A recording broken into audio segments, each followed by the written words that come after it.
what we need to make this. We'll require macrame thread in the color that you want. You'll require a metal ring and you'll require some beads to decorate it. We first need to cut the thread into the desired lengths. There are two lengths of thread that we require. Let's start with the smaller one. The smaller one needs to be double of the final product you need, which means if I fold this in half,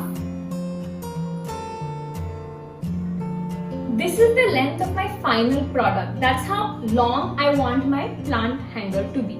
So double of that is the length of the shorter thread. We need 4 such threads. Along with that, you will require 4 longer threads which are 3 times the length of this entire thread. And you will require 2 small pieces of thread in no particular size. I will show you why you need them. So the first step is to loop all the 8 threads through the metal ring. So what I've done is I've just folded them in half and looped it through the metal ring. Now we need to tie this as tightly as possible using another piece of thread.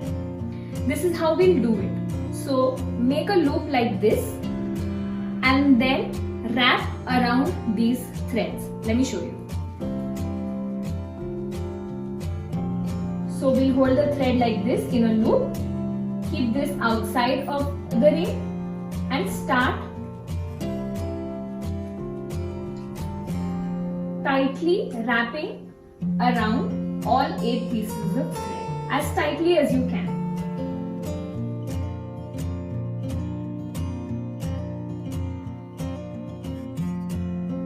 So I'm just wrapping this small piece of thread around this.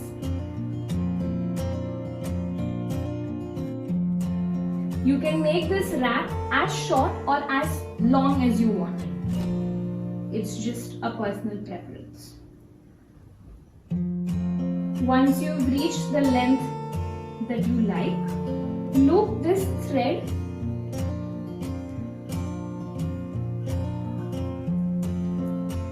through the loop that we had first created. Loop it through it and then pull this thread as hard as you can.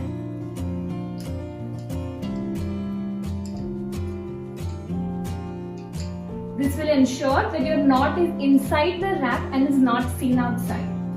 Once we've done this, once we've secured this, we'll trim the excess thread off.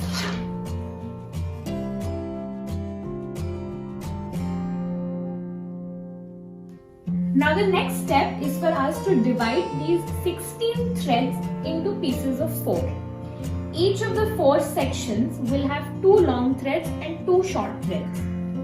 What I've done is I've tied up the 3 sections that I won't be using right now because you'll soon realize that they get entangled very easily. And these are the 4 threads that I will be working with right now. They have 2 shorter threads and 2 longer threads. So we'll begin by knotting the 4 threads like this. So we'll be making a twisty knot. For that you need 4 threads, 2 of the shorter ones in between and 2 of the longer ones to the side. And this is how we make the knot. Loop this, take this longer one over it, under it and pull.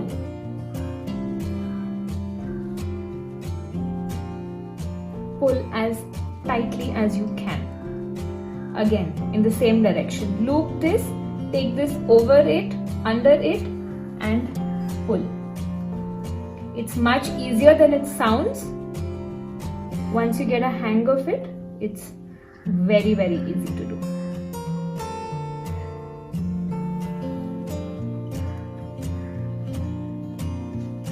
Just keep pulling and you'll see that this starts twisting, making a braid on, making a twisty knot on itself.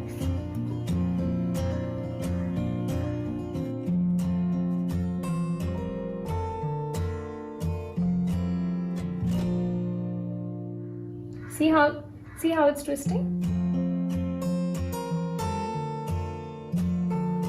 Now by the magic of editing, the 4 braids are done.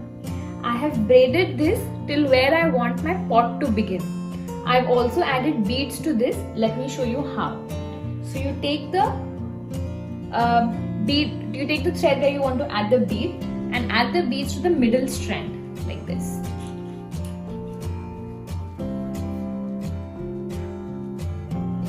Just slide them through both the threads.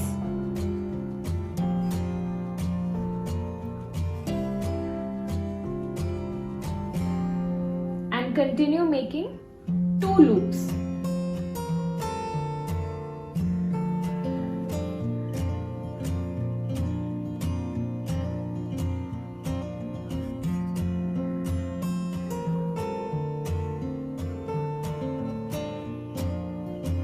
Then add the next 2 beads, next bead.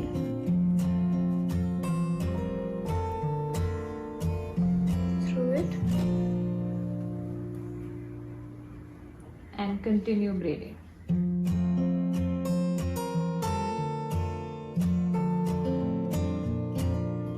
The next part is to make the basket where the pot will finally sit. For this we need to roughly measure the size of the pot that you're going to use. This is the pot that I'm going to use. So I need to make knots somewhere down the middle and at the bottom so that it creates a basket where the pot can finally sit. The middle knot is roughly about a finger down from the last knot that I have created. So let's make this knot. This knot needs to be made using threads from both of the adjacent strands. 2 of the rightmost from here and 2 of the leftmost from here will be used to create a knot. So around about here is where I need to make this knot. This knot is a little different from the one that I've made here in the sense that we need to alternate the size unlike the way we've done it here. So I start in the same way, pull up the knot till where I roughly need it, which is about here, and then do the same thing on the other side.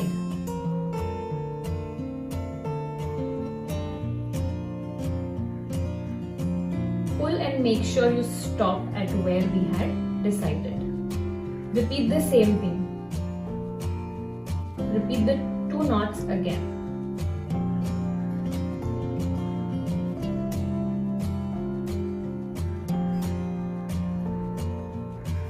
So this is a square knot, a little different from the twisty knot that we've made here. We need to do the same around the entire thing so that the 4 strands join together. Let me show you this again. I'll take the rightmost strands from this thread and the leftmost ones from here and make the knots again. So I'll try to keep them at the same length as this one.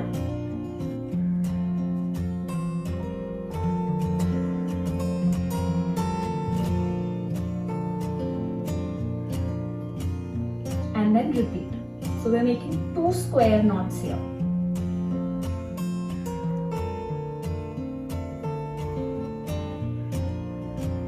So now you can see these 3 main strings are sort of joined. I will do this around the whole thing and make a basket.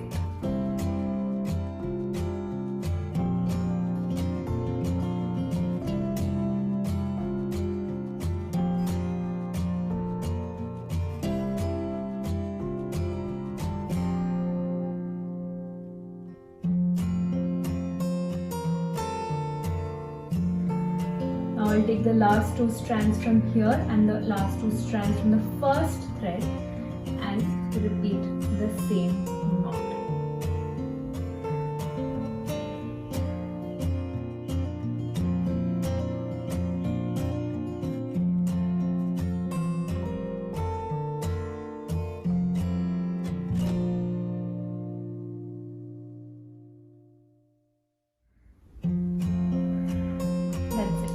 First of my basket is done. I need to repeat the same thing a little further down again, which is towards the end of the pot, which is again about a finger down from where we started. So now I've finished all 8 of the knots and this thing is joined into a basket. Before I close this completely, I'm going to check with my pot if the size is right and if it sits perfectly in it.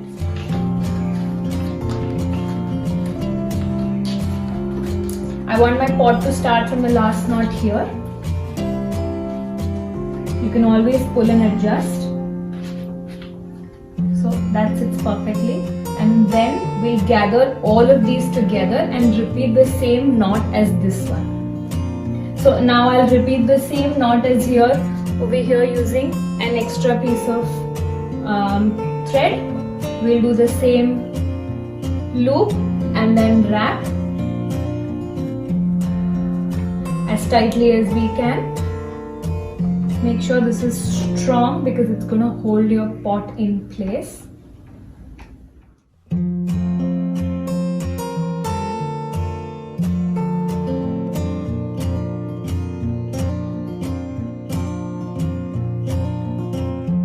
I keep pulling to make sure that the knot is strong and secure.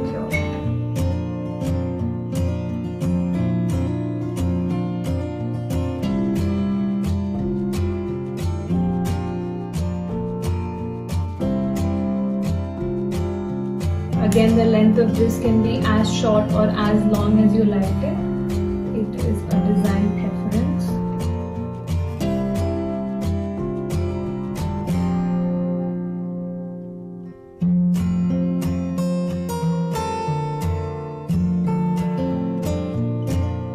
Once you've done, loop it through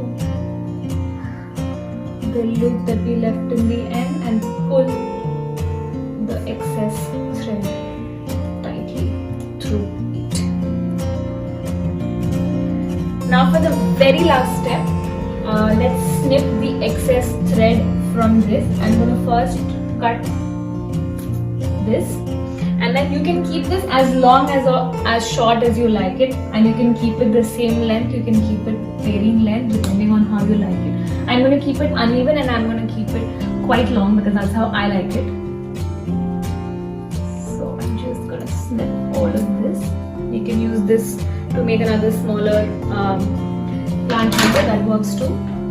Last but not the least, use a candle to burn off the ends just a little bit so that they don't fray in the long run, otherwise they'll start pulling like this. So that's it. This is our final plant holder. I hope you like it, I hope you enjoyed this video, and I hope you will try it. Thank you.